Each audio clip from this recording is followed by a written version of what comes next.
What's up, the 1%? Welcome to another episode. And as always, I'm joined with the one and only Crispy Q. But today we have another special guest, right? And her name is Sharina Worku. But if you guys find value in this video, go ahead, thumbs up and subscribe. But before we start any of this, we're gonna have the video.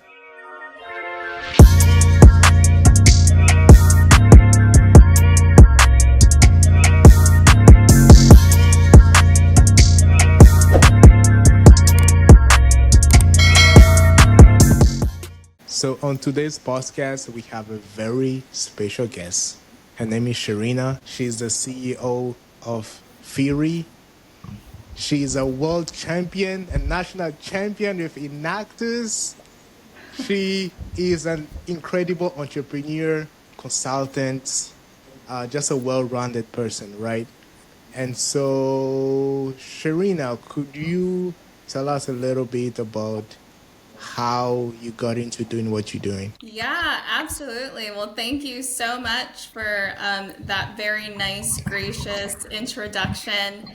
I still consider myself a student, a learner, an infant in the space that I get to work in today, which is healthcare, lifestyle medicine, population health. But yeah, we can bring it all the way back, I would say, to undergrad program in Riverside with La Sierra. As you mentioned, I was on a national champion team, and that was with the Enactus organization. And so little backstory. I grew up in a blue zone in Loma Linda, California. It's the only blue zone in North America. And if you haven't watched or heard about the blue zones, I highly recommend watching the docuseries on Netflix and just learning about places in the world where people live the longest. So it's pretty cool that we have one in America.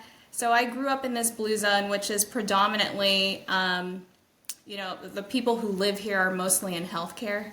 Both of my parents were in healthcare.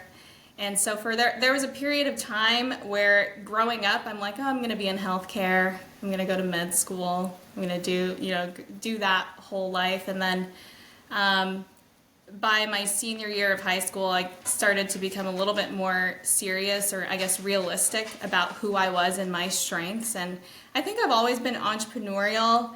So I knew I wanted to go into business. So I went into business.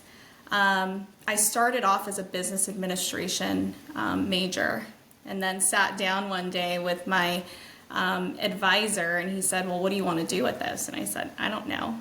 And he said, well, what are you good at? And maybe choose something a little bit more specified in business, like marketing or finance. And so I ended up choosing something more specialized, and I went into accounting. So I graduated with my accounting degree. But if you know me, I'm probably not giving accountant personality. I'm definitely a little bit more, I need a little bit more room and creativity and all of that. And if there's one thing that I learned during my undergrad, and I will say huge kudos to Dean Thomas, the dean of the School of Business. One of the greatest pieces of advice that he left me with was, you're going to go through this program, college. It can be pretty simple, especially when you're studying your curriculum. It's between you and the book. But I want to challenge you to really make this experience greater than that, and prepare for what's more difficult when you leave this place, and that's building relationships. That's people. And so that's really where the Enactus organization exposed me to business principles, but also just entrepreneurship, networking, working with people. And so it was during that time with Enactus, I took on some roles as a project lead, and then I joined the presentation team, which took me around the country, and I got to speak in front of sponsoring organizations like Walmart or Johnson and Johnson. And then it was the end of my sophomore year that I was offered an internship opportunity with Johnson and Johnson in their sales and marketing organization. So that's really how I started. When I graduated as an accountant, or I had my BS in accounting, I didn't go the accounting path, and I started full time with Johnson and Johnson as part of their sales organization in their consumer sector. And so that's really where my career began. No, fantastic, fantastic. So knowing that's kind of where like your career began, and by the way, yeah, you don't necessarily come off as like what people would think of as like when you think of like an accountant. Like you do seem very outgoing. I do love numbers, and I will say that degree helps me every day in this role and all of my roles. But yeah, For sure, for sure. Um, so you kind of like laid the foundation for like how your work career kind of started, right? And like the roots of that. As Sam talked about in the beginning, you have this business called Feirie, right? Can you tell us like a little bit more about like what Feirie does and like what your goal is with this organization?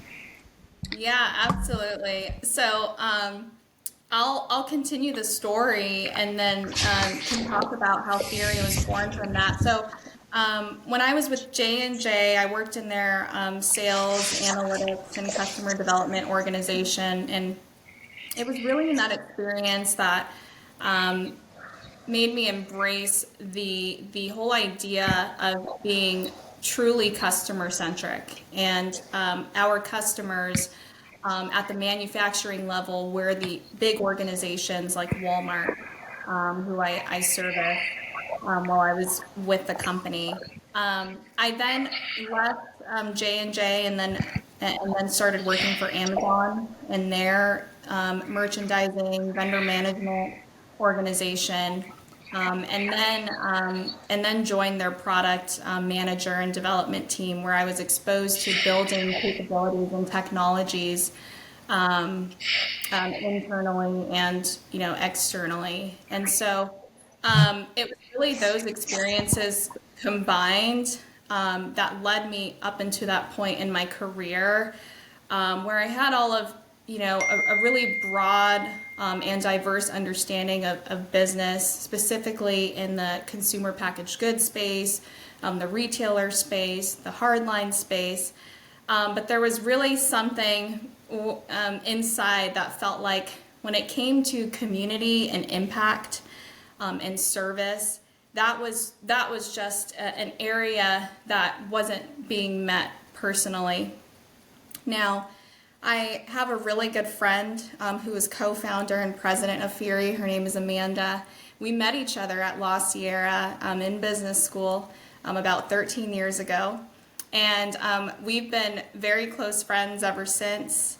And she had started her career working in this space of healthcare and lifestyle medicine. She had been with I call him one of the OGs of lifestyle medicine, that operated in Southern California, or I guess in the United States, for a long time. And she had learned under pioneers in the lifestyle medicine space. So I've always been fascinated by the work that she was doing. And so lifestyle medicine, this space that we're working in, think of it as preventative care.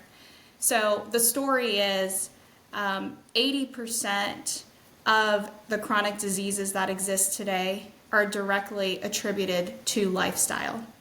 Lifestyle being nutrition, movement, being sleep, your mental health or connection, your social connections.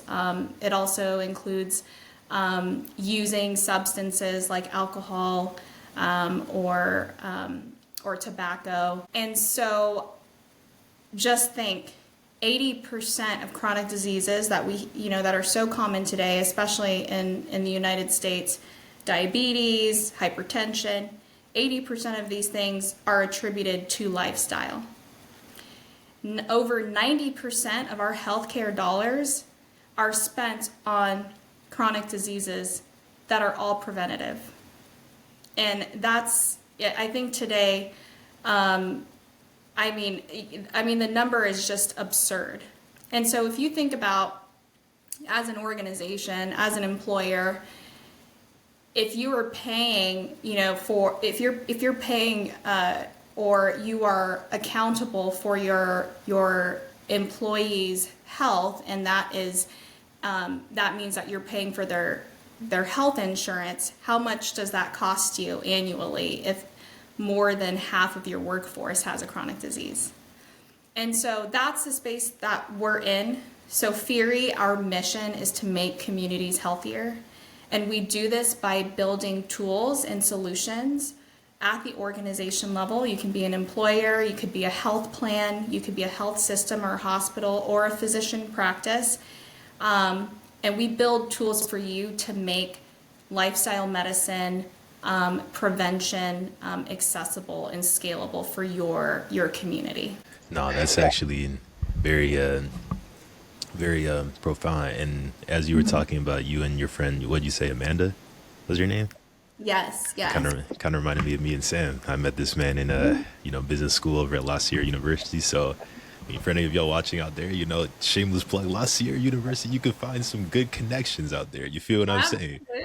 Absolutely. I mean, that truly is I would say, that can be your undergraduate, your graduate program experience. It's the people you meet, right? So Amanda and I have been friends for all these years, and we essentially came together. Her experience in healthcare and lifestyle medicine, my experience in sales and product development. We've come together to build a solution that's truly impactful to communities.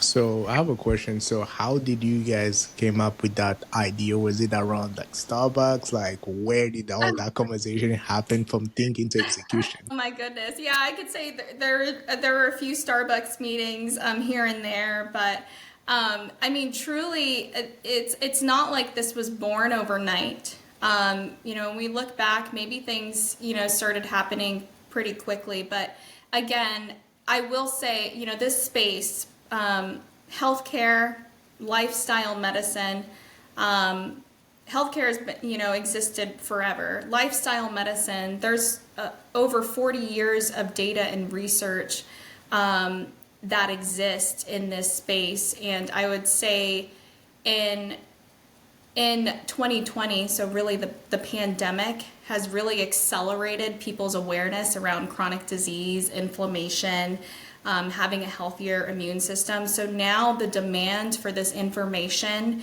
the desire from the market and the customer to have resources that make you healthier, it is now really the phenomenon. And so the idea, we're not necessarily creating anything new, right? Like I say, lifestyle medicine, there's programs and solutions out there today that already exist, but what we are doing is we're creating the tool and vehicle to make it accessible for everyone.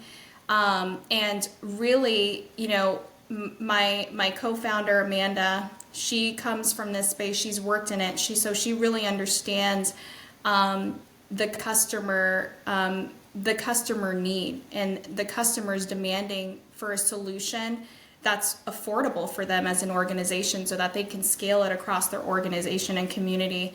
Today, or I would say historically, a lot of lifestyle medicine programs that exist, they're pretty expensive, and they're not accessible to just the common individual.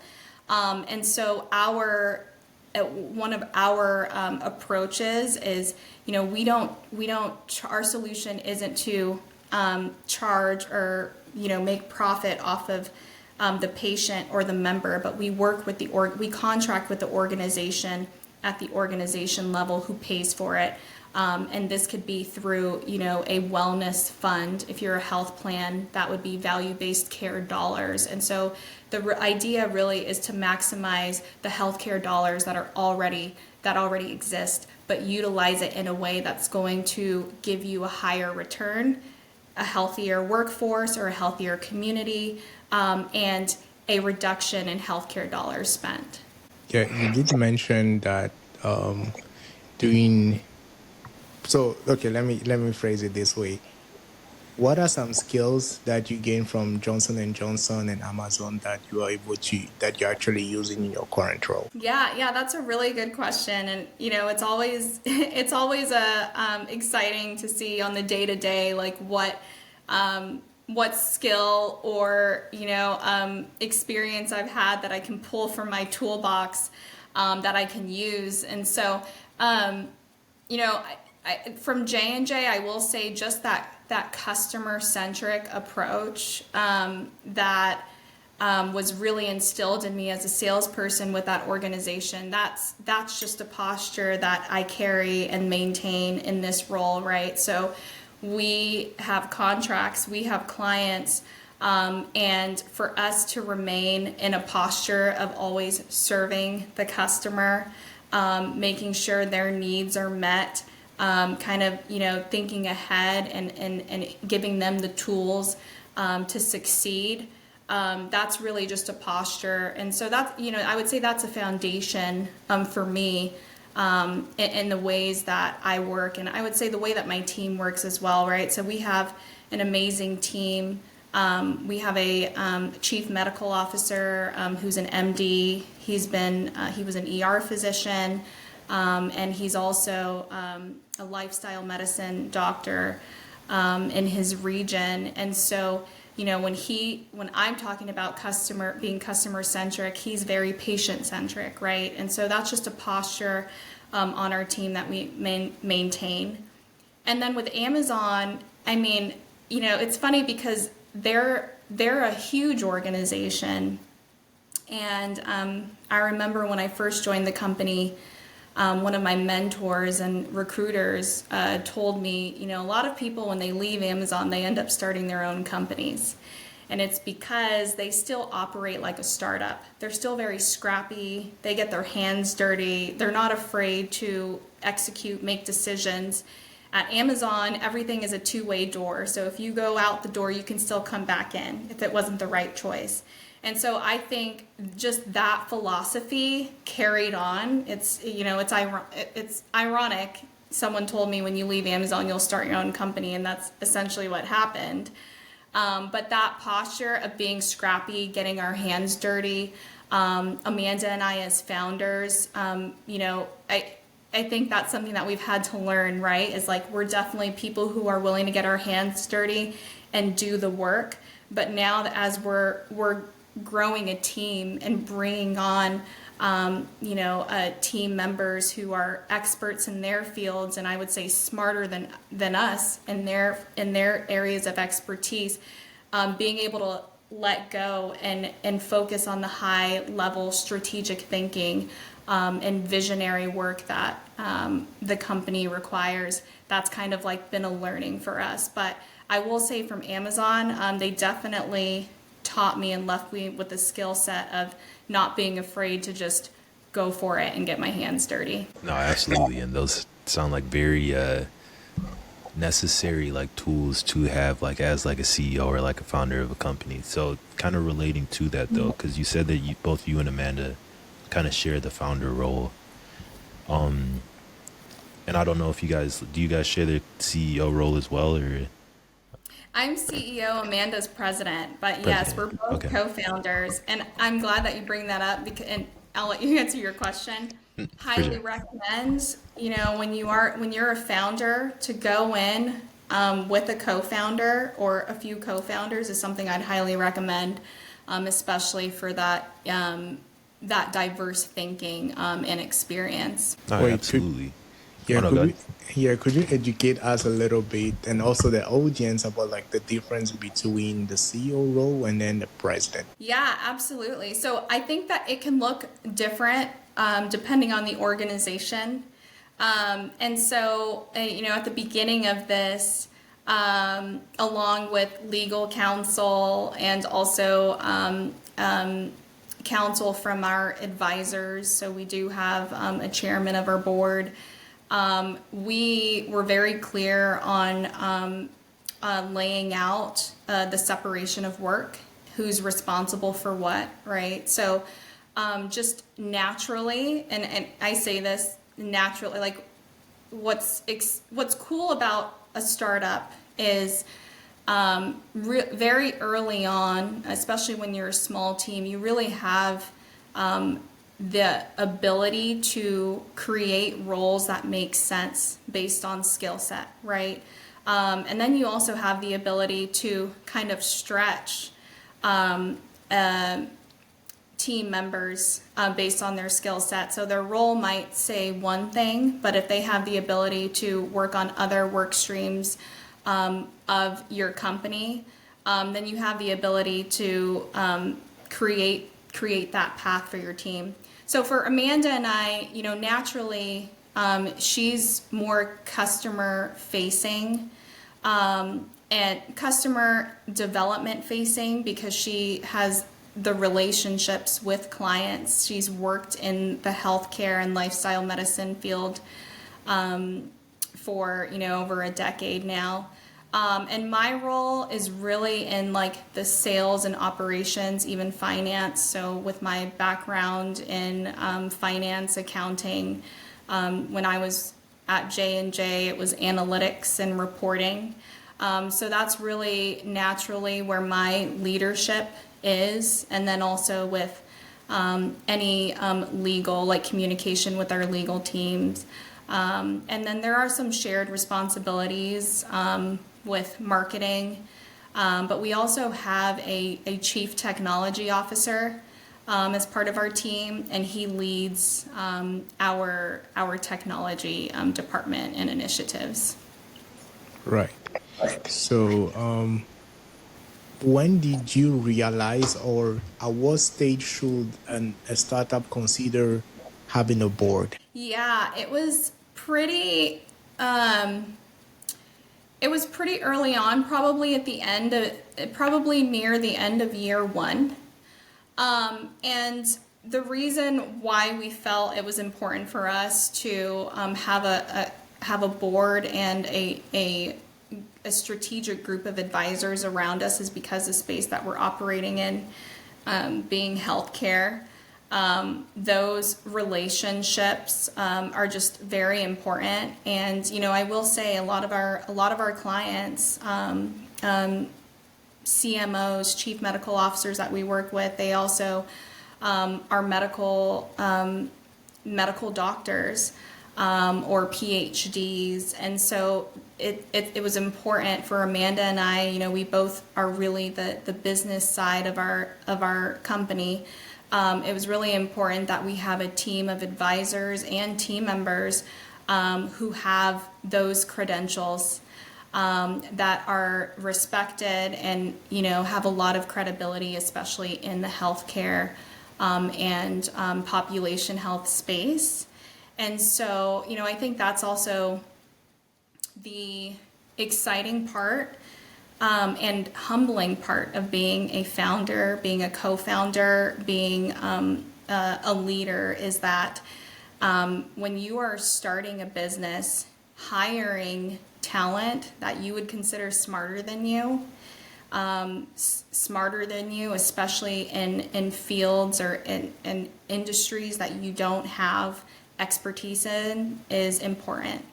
And so for Amanda and I, it's important that on this small team, when we hire a team member, we bring a team member on to work with us, we consider them smarter than us. And so the value that they're contributing is very impactful, and it moves the needle. And so, yeah, I think that's also the exciting thing too. And I think that's something that we've been great at, is not only hiring really great team members, but empowering them, right? So coming in as themselves and giving them the autonomy to really own their projects and speak their thoughts and even their vision for things. So for example, our chief medical officer, who has experience with patients, he's used lifestyle medicine as a form of his patient or lifestyle medicine in his patient plans.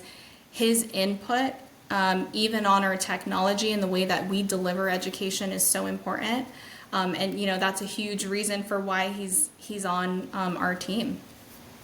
No, yeah, absolutely, absolutely. It seems like the roles of everybody that you have around you is like paramount towards the success of Feirie, for sure.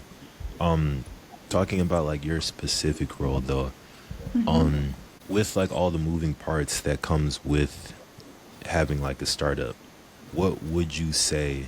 Could you describe to us like what the typical day in the life as a CEO looks like? Yeah, absolutely. I love this question because it's so real, but it's evolved and it's changed over time. But when people ask me, what are you working on every day? Well, I would say from the beginning of this thing, 90 to 95% of my job is raising money. So raising the operational budget that is going to allow us to continue to keep our doors open and operate and fuel the business and pay team members and all of these things. So that is a significant part of it. And then on the day-to-day, what that looks like is, constantly networking, relationship building, and then also, there's the internal needs and the internal demands of the team. So we have a technology team, we have a clinical team, we have a marketing, a UX, UI team. So making sure that every function of our team members are equipped with what they need. They have the tools and resources they need to do their jobs and deliver on initiatives. And then there's the client need, right? And so making sure that the client is being serviced and they're provided with everything that they expect to have when they're working with our platform. So on a day-to-day, I think something that I'm passionate about, especially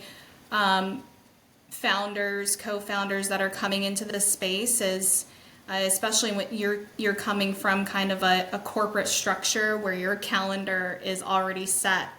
In the beginning, you plan your own calendar. You have the flexibility and the freedom to choose what your day looks like, and then naturally as your business grows, there's just things that are going to stay on your calendar that are priority, right?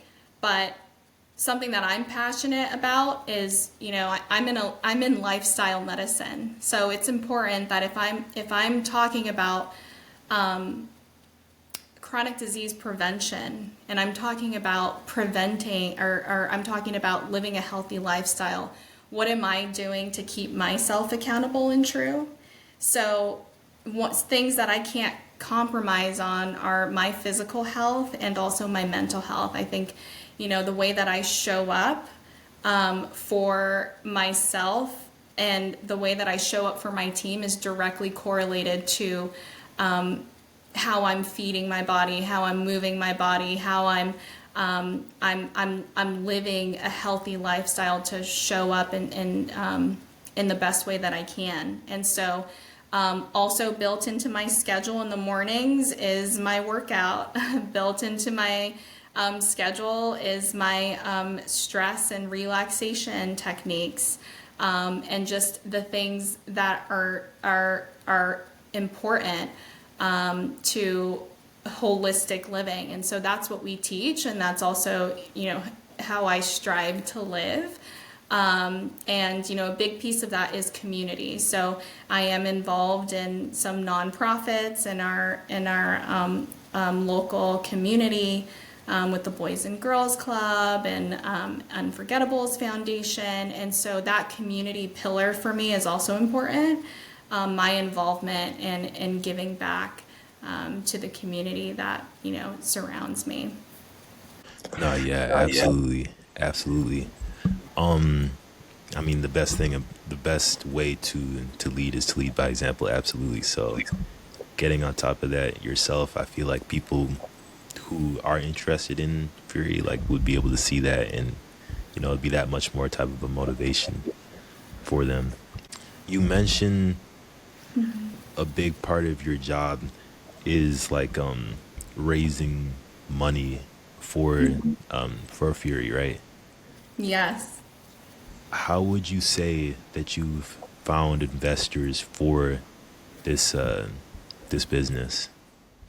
Yes. So great question. I will say I remember at the beginning of fundraising days, which is almost 2 years ago now, someone said, you just never know who's going to be your next investor. And, about 2 years in, I will say that is totally true. And so, the fundraising aspect, it happens in rounds, right? And so our first round of funding for Feirie came through a small SBA loan. And so that's really what got us up and running. And then we went through larger rounds of private investment. So finding angel investors, private investment money, and then doing a family and friends round, right? So pitching Feirie, back then it was an idea, it was a prototype, but to family and friends. And so that also has been a significant part of our fundraising. Since then, our conversations, like we've been very targeted with the fundraising and who we're pitching to. We've had conversations with VCs, but have determined that it would be too early on to partner with the VC who would require a larger portion of our company. But I will say it's the constant relationship building, it's the constant networking, right? So just naturally, my involvement out in the community, my relationships that I'm building, Feirie is always a conversation. And so, ways that I'm held accountable is, how am I continuing that communication with people that I work with in the community or people that I know personally, and how are we keeping them updated on the big milestones that Feirie is hitting as far as signing key contracts, bringing on more users into our platform. And so that's really, it's been a learning, a huge learning for us. We've never done this before. But over time, if there's one lesson that I've learned is, sometimes you think you need to come into this space being healthcare, technology, and raise millions of dollars. But I think the more strategic thing to do is to stay small and stay nimble, and really figure out how you can keep your business small and operate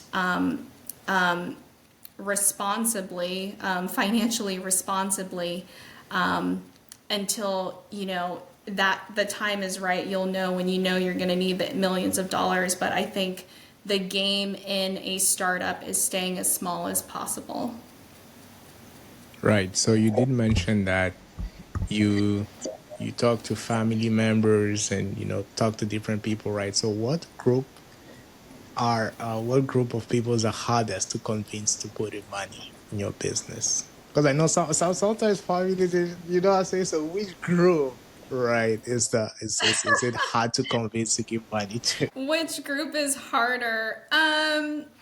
You know what? I don't know if there's a group that's harder. I actually think pitching to your family is more terrifying, and getting them to take that risk, right, is more terrifying for me. So, before we even went to family and friends, it's like, let's, we don't want to put people that we're close to, I mean, we don't want to put anyone at huge risk, right? But especially people that that you interact with often, right? That are your family. And so I will say though, I mean, a lot of the people closer to you are the believers, right? If they know you personally and they believe in you, they end up being the ones that make that investment. And so we've been, very fortunate to be able to successfully pitch our vision and share, our mission and story. And as our team has grown, and as we've brought on some rock stars as part of our team who are contributing a lot to the growth and development, that also encourages not just your family and friends, but investors overall, that lowers their risk to see not just founders who have this vision, but a team of people who can make it happen. When you are pitching to these potential investors, what have you found that they typically look for when kind of considering whether or not to invest in your business? Yeah, I mean, what they're looking for really is their return, right? So what's the ROI and how soon can I make that back? But not only that, I think at the end of the day, when an investor makes the decision to invest in your idea, it's not just the idea or the technology or the product, they're investing in you. So really they're saying, you know what, I believe in you. I believe in your leadership. I believe in the team that you're putting together. I believe in the work that you're doing.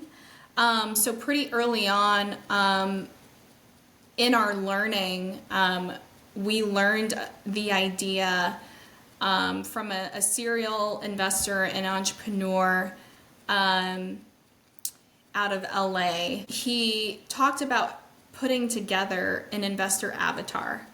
So if you were to think about your ideal investor for your company, what would that person look like? What are the qualities they have?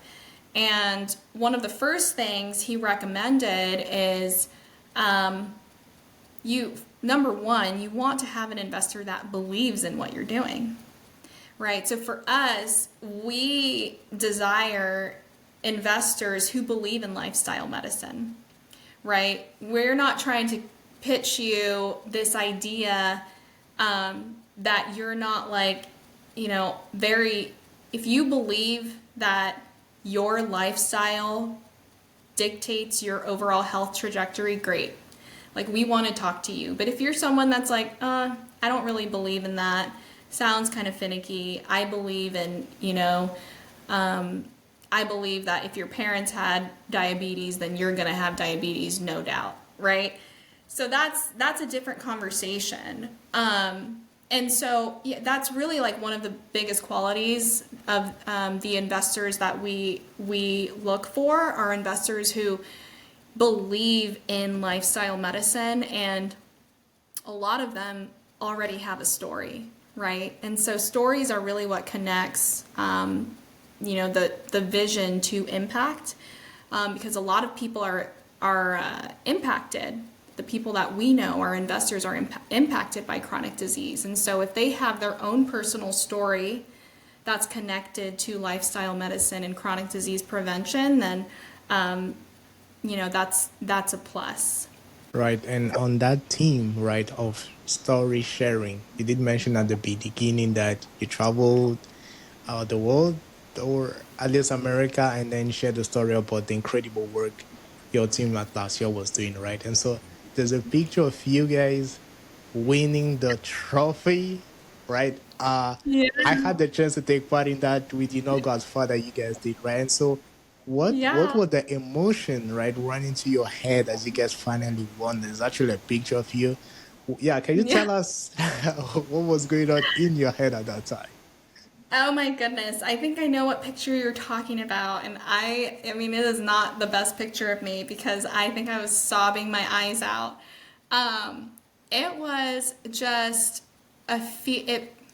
it's funny because when the feeling was happening, like winning that trophy, I felt like, wow, I wonder when is the next time I'll feel something like this again.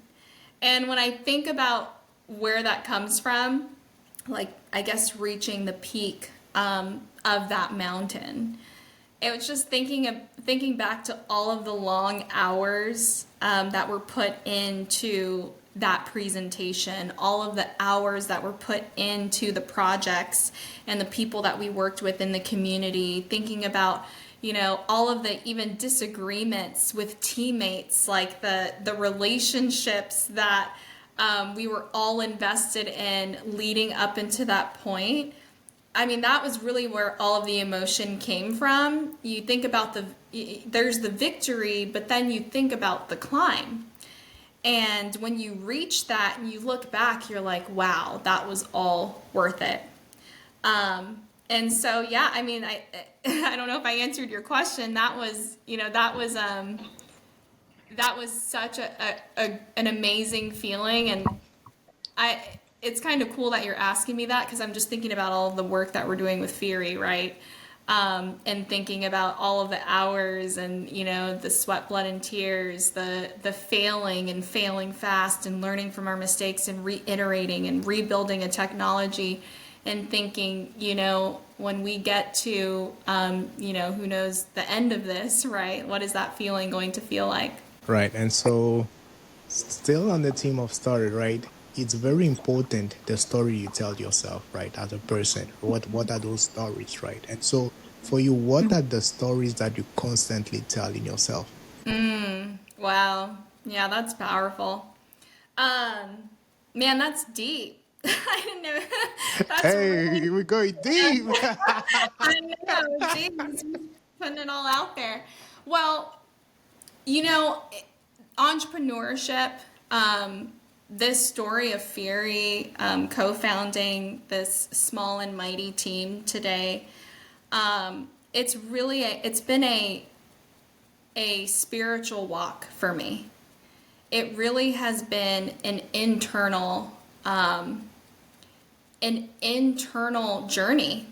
And I think that's been the beautiful thing. It's something that I didn't expect, right? Like it's something that I didn't expect becoming an entrepreneur, leaving my corporate career. And it's just, you think about all the work you're going to do externally, the fundraising, the building a team, putting together all of the investor decks and, all of these things. But I never really thought about what did that look like internally, spiritually, what does that look like in my faith journey, in my walk with God. And so, Feirie we're a team of believers. Amanda and I, before we started this company together, we've gone to each other for spiritual advice, and we've done devotionals together. And not only has this journey brought us closer together in our relationship, but it's also brought us closer in our spiritual walk with God. And so, what we tell our team is, it's a privilege to be leaders on the team, but the story that we tell ourselves is that we're being led. And so that is really the foundation for how we work. It's that the story is really a story of faith, and the mission. We feel confident in the mission in making communities healthier and stronger. And that story really holds on tough days, right? When it's like, man, sometimes it feels like you're hitting a wall, or you don't know what's going to happen next, or you don't know where your next round of funding is coming from. So to remind ourselves Are we truly rooted in our faith? And are we leading this thing, or are we being led? And so that's the story. And that's why I say, man, Sam, you just got deep. Yeah, I have a last question though. You mentioned, just talking about stories again. And so how can people, right, people listening to us hear about the incredible work you are doing? Yeah, absolutely. Well, there's definitely going to be a lot happening this year in 2025 with Feirie. I mean, we're on LinkedIn. That's probably going to be our main way of communicating with our clients, prospects. And yeah, I think that would be the best way. And as we continue to scale our program and partner around the United States, we'll also, have some exciting, PR and just news to share. Sounds good. Sounds good. And the last question, the final question, Yes. for anybody who may be listening that is a aspiring entrepreneur, for people like me and Sam who are also like aspiring entrepreneurs, what is one piece of advice that you would give to us in like the starting our journeys? Oh man, that's a great question. Yeah, this might sound cliche, but follow your heart would be my advice. And if you're a believer, right, the things in your heart, like the desires of your heart, were put there for a reason. So when you think about people and community and the places you want to impact, if you have a personal story, and that personal story really, pulls at your heartstrings and pulls you to find a way to help other families who are experiencing what you've experienced or whatnot, I say go for it. and with that, I guess the second piece of advice I would say is don't spend too much time building a business plan. Don't spend that time. Just do it. Your business plan is going to change and reiterate and evolve. And yeah, so just go for it. Both very sound pieces of advice. Well, truly appreciate you spending this time with us. I know that you're probably in a busy schedule, so the time that you offer to us, like, we don't take it for granted. So truly appreciate it, Sharina. Absolutely. Yeah, my pleasure. Thank you. Thanks for inviting me onto your podcast. And I really enjoyed it, these questions. And so, yeah. No, absolutely. Absolutely. And we enjoyed your answers as well. Awesome. And for the one percenters, if you guys enjoyed the video, the podcast, like, comment, and subscribe. And we'll be coming with some more heat soon. Catch y'all.